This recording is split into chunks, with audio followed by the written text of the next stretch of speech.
We're here once again at Monroe High School, and it's quiet now, but soon kids are going to be filtering in. Now, this is what they call Main Street, but this building is different from the one you might remember from your days, your old stomping grounds here. That's correct. I graduated in 1990. It's what I refer to now as the old Monroe High School. This building was built a little more than 10 years ago, and not only is it beautiful, but it is quite different than the school that I went to back in the day. And it was about this time last year, as we take a look at the video, that they finally knocked down the old school, which was on Elm Street. We used to say in sporting events that you're coming to the Nightmare on Elm Street and all that. Anyway, last summer they had a crew knock them down brick by brick.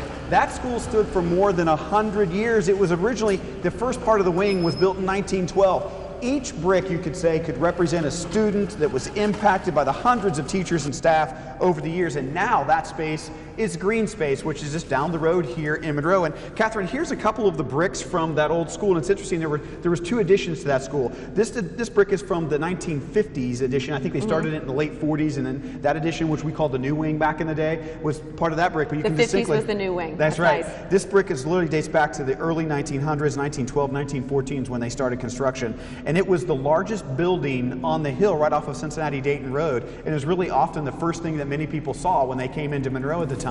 So the community was tremendously proud of the school. Well, and as they are of this one now, it is a beautiful school, grades 2 through 12 here, 2,400 students.